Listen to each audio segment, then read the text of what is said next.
All right, so looks like we're about done. Got it mounted up here.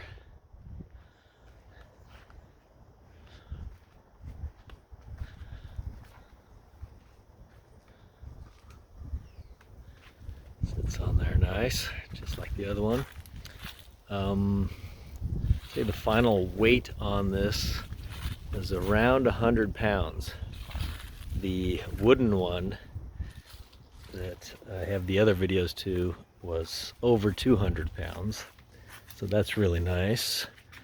Took it out for a short drive and the MPG seemed to hold steady. It's pretty good. It's about 28 miles per gallon, but that was just a short drive. I won't know until I've got this baby on the road. I'm just going to give you some final details here. As you can see, I've got some scratch in the paint there. It's kind of a testament to how tough this foam and canvas is. The wind came up around here and blew the pop-up cover I had over it, right over the top of it, and it whacked that pretty good. Now, those dents in there, I don't know how well you can see them, just barely anything. Mostly just the paint came off, as opposed to, say, the dent in my truck, which is over on the other side. Truck seemed to have fared much worse. So, I don't know if you can see that there or not, but I'd say the foam and canvas is pretty tough. Anyhow, that's how we're sitting on it here.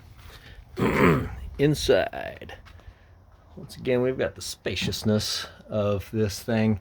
I know I shortened it up just a little bit as far as height goes, put a little more angle on this front end. There's plenty of room on this bed still. Lots of headroom. While sitting on it, head's not even touching the top here. If I'm going to be sitting in the bed like this, I got lots of headroom here.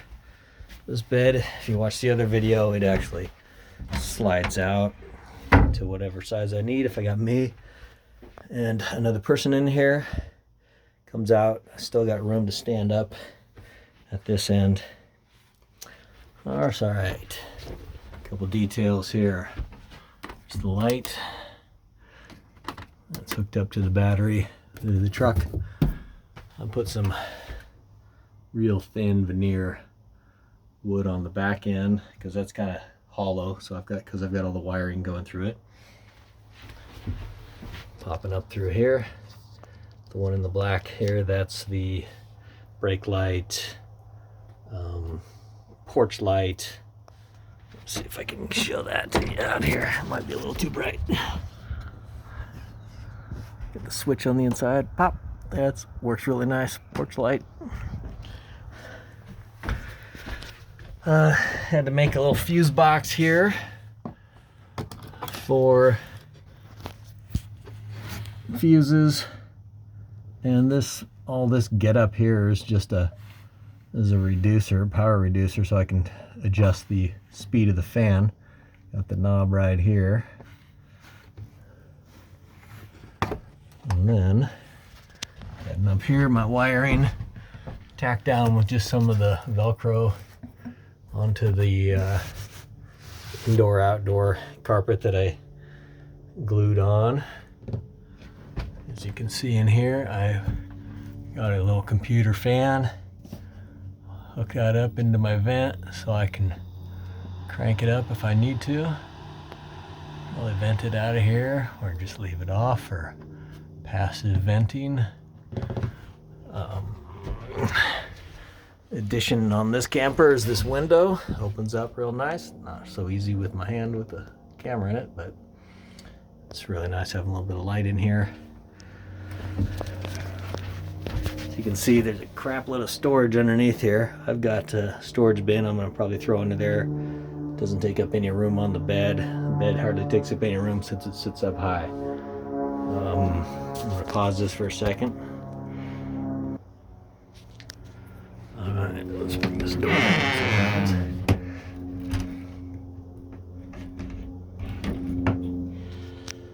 door cinched up. As per usual, got a slight gap over here. Ford decided to make a tailgate that is rounded on the outside. So it doesn't really, I've had to design this myself. Take the stock one off. But a little bit of something right over the top of here. I had earlier on the other one. We'll keep stuff from flying in through there and keep the light out. What else we got here?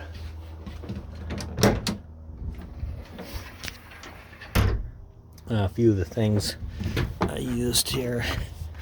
Use rubber window seal,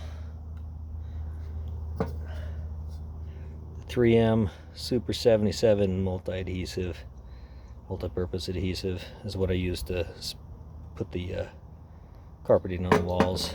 Rubber window seal, that's the stuff right here.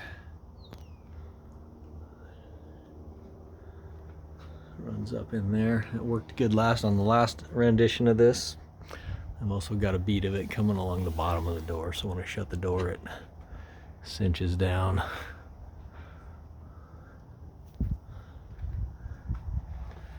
think that's about it. Yes, my battery down here.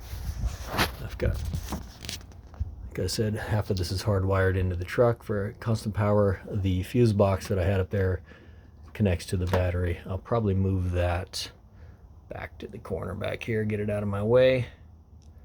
I think I'm going to build a wooden box that covers the whole battery. Not use it for storage, just use it as electrical. Pin it up in the corner up there. So I've got this room down in the front. And that's pretty much it.